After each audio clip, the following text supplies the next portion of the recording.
First name and last name? My name? Yeah. Augustine Gus Fezekas. Fezekas. Fezekas. And where are you originally from? Aurora, Illinois. I'm very familiar with Aurora. Good. And you were in the Navy? Yes, sir. Okay. How about what year did you enlist? What? What year did you enlist? 1940. August 14th, 1940. And you were out what year? 46? 46, November. I think that, yeah, November 4th, yeah. Early November, 46. Okay. Tell us a little bit about your military service. Well, to begin with, I went to Great Lakes boot camp, got out of there, took a train cross country to California, and they put me on the battleship Idaho, the big monster. Farm boy, seen that big ship. I did duty on there a couple months, and the word got around, and the boatswain that was in charge of us, the casemate, he says, they're going to ask for volunteers for submarine service. You were talking about maybe you'd want to go. I said, yeah. He said, put your name up on the board. And they sort of picked me out. The 6, 7-man board, chief of boat and captains and whatnot. Anyway, officers. And they want to know why I want to get off the battleship and go on submarines.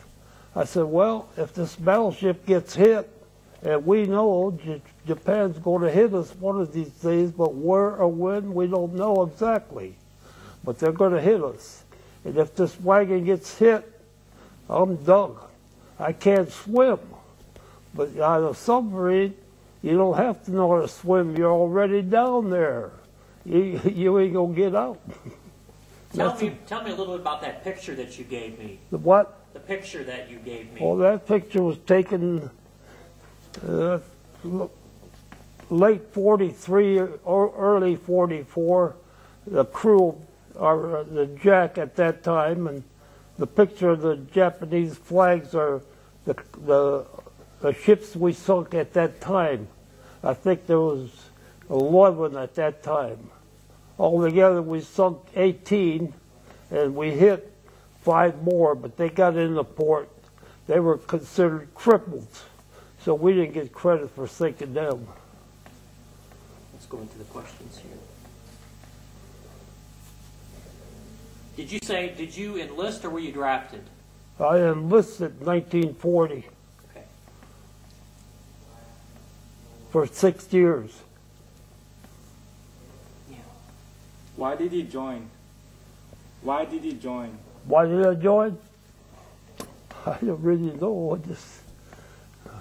We were a farm all our life, and there's 13 of us in the family, 2 sets of twins. I was no twin. There's 4 of us left out of 13. But at that time, when I enlisted, just to get out, I guess. First days in the service, do you recall those days? My first days? Yeah, when you enlisted? Oh, the boot camp? Yeah, tell us a little bit about your boot camp. The boot camp, well, it was interesting. You marched a little bit, and you had a little book work, and you had to swim around the pool one time, give your name so you could go home weekends. And you can't swim around that pool, you don't get to go home on the weekends, which is 20 miles away, Aurora, the Great Lakes. But the word got out, a guy will swim around for me and give my name for $5. And that's how I got to go home weekends. It cost me $5. Was boot camp pretty tough? Like I said, interesting, and no, it wasn't tough or not like that. No, it was clean, good food, really good. They smoked they told us about the ships we'd probably go on, this and that. Tell us about some of those ships. Some of those ships, well, but I was on the Idaho, that's a big thing what I seen. And from that, I went in the submarines. What was your main duty on the ship? The first one I was on was the Bonita in early 1941. I went on the Bonita. That was a three ships called the 3Bs. They were commissioned in 1926. They were big submarines. They were tough to handle. And I was stationed in Panama, Coca-Cola, where our quarters were on the Atlantic side, and we had to go through the Panama Canal to go to the Pacific side, where we maneuvered over in there. And I was on the Bonita when they attacked Pearl Harbor. So they put us about 75 miles away from the Panama Canal. They figured an aircraft carrier might be heading that way, a Jap aircraft carrier. They might want to bomb the Panama Canal. But nothing happened. And then in 42, well, it was nothing, just ordinary patrols. We didn't encounter nothing. And we went to Philadelphia. And that's where they scrapped the 3B boats. And there was a party for us, the crew breaking up. We're going on a new submarine. Some went on an older submarine. And they threw a party for us, a Dick Clark dance band, if you remember, in 1942. And there was schoolgirls from college and high school who were at the dance. And that's where I met my wife. Years later, I married her. But anyway, I got sent to New London, Connecticut, where I first started the submarine duty. And they told me I'm going to be on the USS Jack. But it wasn't built yet. You know? So I go to school, and then they start building the Jack, and daytime I go down and watch them being built the Jack. And then I went to school a couple hours, and finally January 6, 1943, the Jack was commissioned, and that's when, a couple months later, where I first encountered the Japanese enemy. And we had good patrols. The first one we got was 3 Jap ships in a course of a couple hours. But before that, the first Jap ship we seen through the periscope was a Japanese ship, and the exec said, let it have one torpedo. And the skipper, we call him the old man, or Tom. His name was Tom Sam Dykers. He's a great man. He said, no, if it's big enough for a torpedo, I'm going to fire 3, make sure I get a hit. And that's the way he's got the record. The Jack has the record of all the submarines. We got 6 ships in 24 hours. Wow. What was the experience like on a submarine? Can you tell us? Not much to do other when you had watch. You stand, like when I had to watch, in case we dive or in case we surface, say we're on top of the water, and they said general quarters, that meant you go to your station. My station so happened was the galley. Right above it was the main intake, the air intake. Then we dive. When they put the signal to dive, I close that. And if we say within an hour we come back up, I'm the one that opens it up. And there's a couple other intakes like that throughout the submarine. And by this time, I'm a cook. I'm the only cook on the jack. I learned to cook while I was at Bonita. And I'd bake 12 loaves of bread. I'd make 13 pies a night. Not every night now. And I did all the cooking. But it sounds, you're the only man cooking. You got young kids, 18, 19 years old. They want to learn. You got more help than you need. So it's pretty easy. And it's interesting. And we go to sea about 4 or 5 days out at sea. Everybody down below, that's it. You won't see daylight. You won't get up there for maybe 30, 40, 50 days till you use all your torpedoes or you just got enough fuel to get back in the port, your home port. And after 4 or 5 days, the guys, they don't want a full meal. They don't want, regular meal, vegetables and everything, and cake, pie, and all that. So I cook a couple hams at a time and put them out there with a sharp knife and my homemade bread rolled. They make their own sandwiches in a big coffee pot's always going. And while they're eating that ham, I'm cooking prime ribs, a couple of them. And then I had beef. They were satisfied. Yeah, I bet. And the submarines, I don't know about mine, but the submarine, the word on the surface craft was when you met the surface craft business, sailors, they said that the submarines got the best food of the whole Navy. And I believe that. Tell me about a couple of your most memorable experiences. Tell me about a couple of your memorable experiences. Well, the good one, of course, was when we got 6 in 24 hours.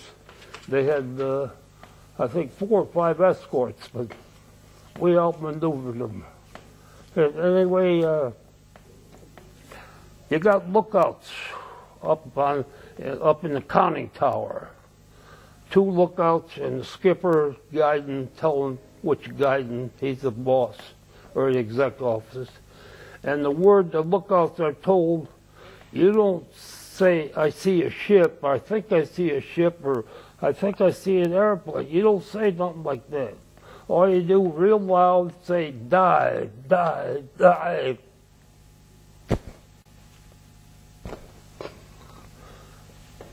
And I was close to the control room again, because I'm right by the galley. And the old man, the skipper, says to the kid, you sure you seen an airplane? About that time, the loudest noise I ever heard.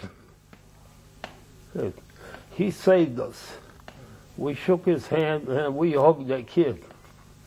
And the old man thanked him. That's as close as I think I come to saying goodbye. We heard a lot of depth charges, but nothing like that. We're glad he only had 1 bomb. Let's see, go to, this right here. How did you stay in touch with your family? What? How did you stay in touch with your family? Stay in touch with your family while you were in the service? Oh yeah, phone calls when we were in the States, but not on overseas. No. Our home port, by the way, was Fremantle, Australia. That's where we always went back, and that's just where they tie up the subs and repair them and get the food and stuff, stores. And about 4 miles up is Perth. That's a big town like Quincy, and that's where we went on Liberty. We always got 2 weeks vacation, you might say, when we come into port. And everything comes off the boat, the food they take away, give it to the farmers to feed the cattle or whatever they want to do. And then they seal the submarine up and they fumigate it. They put some stuff in there and kill them cockroaches about that big. And then when you come back after 2 weeks, you got a brand new clean boat. That's good. When your service ended, when you got out of the military, you recall that day? When I got discharged? Yeah. That was interesting.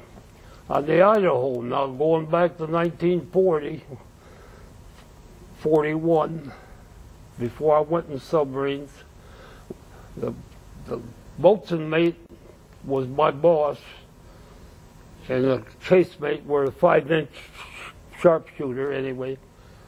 It was my boss. His name was Sailor, spelt every way like sailor, but instead of O-R in the end, it was A-R. And when I got transferred to Bainbridge, Maryland to get discharged in 1946, who discharged me? Lieutenant J.G. Sailor, the same guy that was my boss on the Idaho. That was interesting. He said, why didn't you tell me when you got here? I'd have got you out of here sooner. Let's go down to, see, this one here. Did you walk or go back to school? Did you walk or go back to After I school? got out? After you got out. Yeah, I went in Philadelphia. That's where my wife was from. So when I got out, I lived in Philadelphia for 6 months or so. I worked in a steel mill, melting scrap iron that and pouring it ingots. And then I come home about every 3-4 months with my wife, come to Aurora. And then her father was already gone when I met her. It was her mother and 3 sisters and a brother, all lived in one house. And from Philadelphia, we went to New Jersey, across the river, Delaware River, and we bought a home between us, and we all lived together. And this one didn't got married, and that one got married, and then they went on their own, and I come back to Aurora, and I settled in Aurora then for the last 20 years, I guess. Do you keep in touch with any of your friends in the service? No, that's something. Every time we come in port, we get rid of 16 old-timers and get 16 new kids. That way, in 5-6 patrols, you ain't got no more original crew. In 5, everybody's gone. But when it was my turn to leave, after the 5th patrol, they kept me because they couldn't get another cook, and they kept the pharmacist mate. We had a pharmacist mate, just like we got here, gives them medication and stuff like that. He did one operation while we was in there. And a machinist kept us for the 6th patrol. So that record there say, I think it says Jack made 9 patrols. I only made 6. Anything we haven't covered that you'd like to add? Anything that you'd like to talk about we didn't talk about? Well, where I'm at now, retirement home, you can't beat it. Doctors, nurses' aides, they take care of us. And how long have you been here? March will be 2 years. So I've been a little over a year and a half. I like it. And by the way, I live 20 miles from LaSalle, where there's a retirement center just like got here. They only got 200 veterans. Here we got 500. But LaSalle had a waiting list. So they put me on the waiting list, but they suggested I try to get here. And it took me about a little over 2 months to get here. And I think about 6 months ago, I had, once in a while, we have a meeting with the officers. About once a month, they pick this one or that one. They picked me one time, and then I told them about if LaSalle calls, I can go there. And Lee, the nurse, he's the only guy nurse we have that there's more, but he takes care of us. And he was there, and I told him what a guy he was, and the food and this and that. And I told LaSalle, my brother, cancel me out. I'm staying here. Good for you. All right. Well, I think that's it. And the other thing, as far as the Jack, like I say, I only made 6 patrols. The 7th, 8th, and 9th patrol, they started bombing Japan and that. The submarines, including the Jack, picked up the pilots that got shot down. That was their duty. And by the way, when the war is all over, we gave the Jack to the Greek Navy. Yeah. That Jack had a hell of a good record. Sounds like it. Thank you. Thank you very much. Okay. Appreciate it.